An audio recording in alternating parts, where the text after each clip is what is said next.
अस्सलामुअलैकुम वरहमतुल्लाहि वबरकातुहू। सामीन व नाज़रीन, आज हम सुलेमान अलैहिस्सलाम और एक चींटी और एक मेंढक का वाक़या बयान करेंगे। बहुत ही प्यारा वाक़या है। चैनल पर नए हैं तो सब्सक्राइब करें, वीडियो को लाइक करें। चलिए शुरू करते हैं। हज़रत सुलेमान अलैहिस्सलाम एक दिन नहर के किनारे बैठे हुए थे। अचानक उनकी नज़र एक चींटी पर पड़ी, जो गेहूं का एक दाना लेकर नहर की तरफ जा रही थी। हज़रत सुलेमान अलैहिस्सलाम उसको बहुत गौर से देखने लगे। जब चींटी पानी के करीब पहुंची तो अचानक एक मेंढक ने अपना सर पानी से ऊपर निकाला और अपना मुंह खोला तो ये चींटी उसके अंदर दाने के साथ उसके मुंह में चली गई। मेंढक पानी में दाखिल हो गया और पानी ही में बहुत देर तक रहा।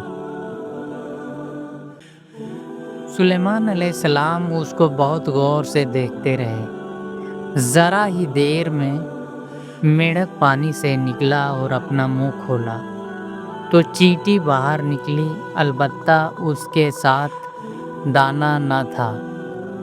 हज़रत सुलेमान अलैहिस्सलाम ने उसको बुलाया और कहा कि बताओ माजरा क्या था और वह कहाँ गई थी। उसने बताया कि ए अल्लाह के नबी, आप जो नहर की तह में एक बड़ा खोखला पत्थर देख रहे हैं, उसके अंदर बहुत से अंधे कीड़े मकोड़े हैं।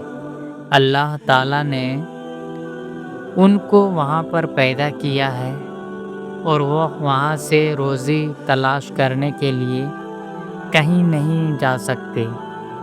अल्लाह ताला ने मुझे उसकी रोज़ी का वकील बनाया है। मैं उसकी रोज़ी को उठा कर ले जाती हूँ और अल्लाह ने उस मेंढक को मेरे लिए मुसख्खर किया है ताकि वह मुझे लेकर जाए। उसके मुंह में होने की वजह से पानी मुझे नुकसान नहीं पहुंचाता। वह अपना मुंह बंद पत्थर के सुराख के सामने खोल देता है। मैं उसमें दाखिल हो जाती हूँ। जब मैं उस रोज़ी उस तक पहुंचाकर पत्थर के सुराख से उसके मुंह तक आती हूँ तो मेंढक मुझे मुंह से बाहर निकाल देता है। हज़रत सुलेमान अलैहिस्सलाम ने कहा, क्या तूने उन कीड़ों की किसी तस्बीह को सुना है? चींटियों ने बताया, हाँ, वह सब कहते हैं, ए अल्लाह, तू कैसी जात है जो मुझे गहरे पानी के अंदर भी भूखा नहीं रहने देता। तू बड़ा नियाज़ है, बड़ा रहम दिल वाला है।